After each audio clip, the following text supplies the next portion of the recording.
Okay, robotics and engineering students, another quick video just to go over some of the things I saw in the lessons that I had sort of assigned the other day. I know there's more time for you to go through those lessons, but just a couple of quick things I kind of recognized as I went through them that I thought would be important uh, to just tell you about some of the things that I like to do when I model in Fusion 360.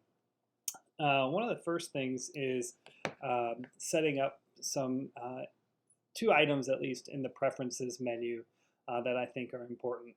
You can find your preference menu up if you click on your name here in the top right, and then you'll see preferences here. And that should open up a menu. Let's go to the general tab, which is what it kind of starts on. The first one I think is really important is this one, Z is up. For some reason, the default position is Y is up when you kind of first start into Fusion. And what that does here is it orients your axes so that the Y coordinate is up.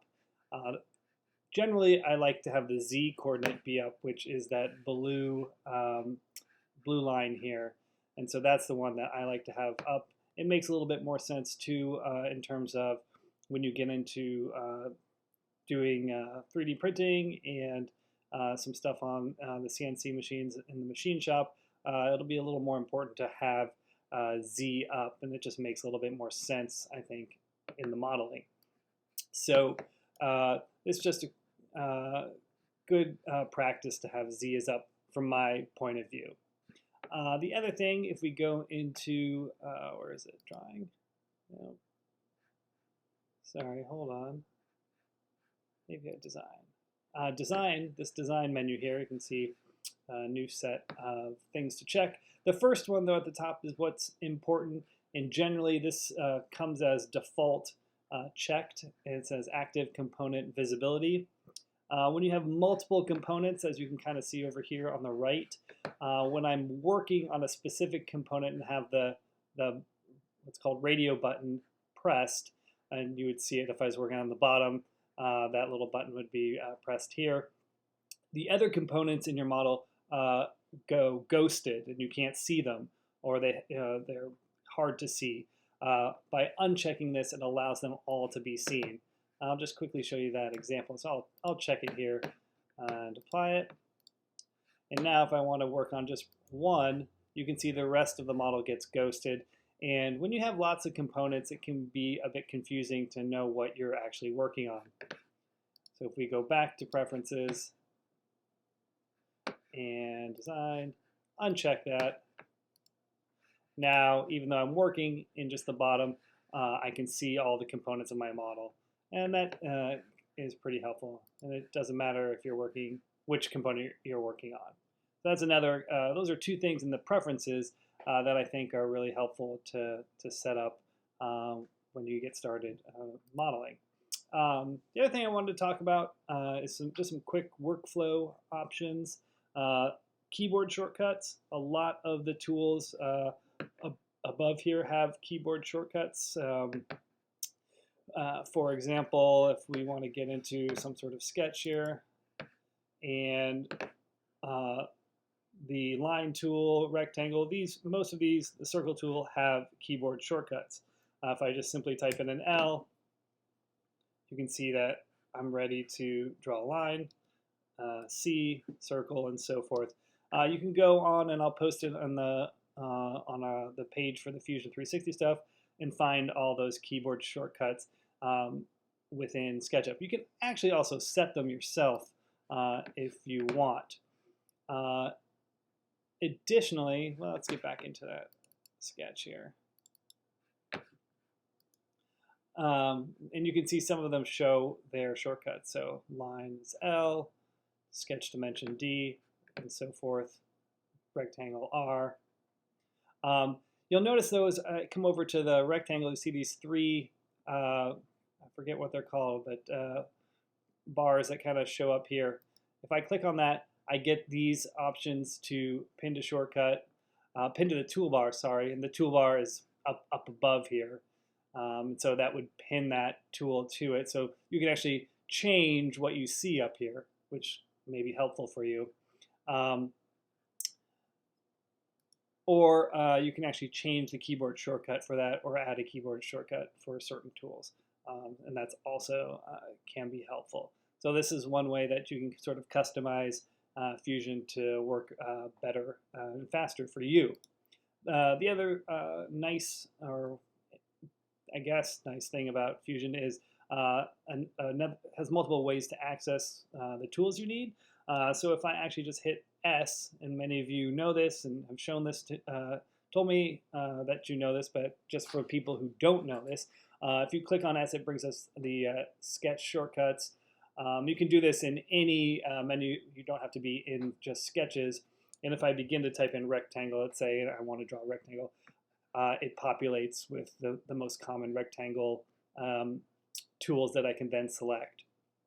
You'll also notice up here is sort of a quick menu where I could just quickly click on some of these things, like the line tool, rectangle, circle. I can add items to this. Like one of my favorite tools is project.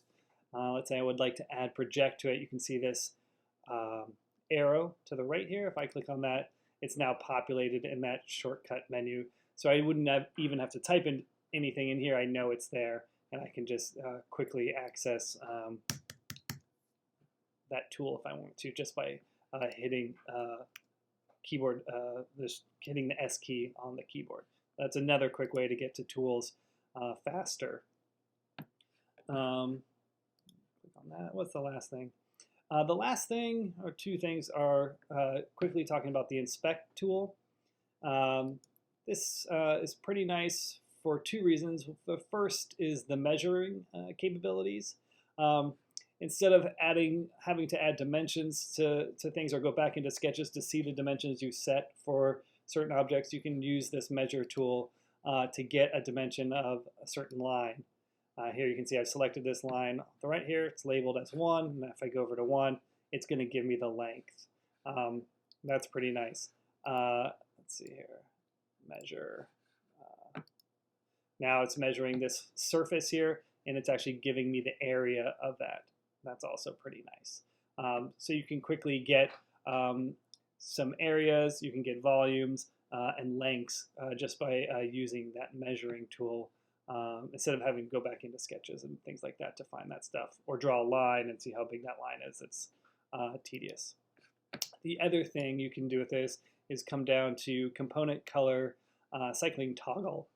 All that really does is changes the colors of your components, so you can see what belongs to what component. Sometimes you'll get objects that you thought were in one component, but they're not, and that can get confusing. This is a way for you to sort of double check your work and make sure that your components are separated in the way that you think they should be separated.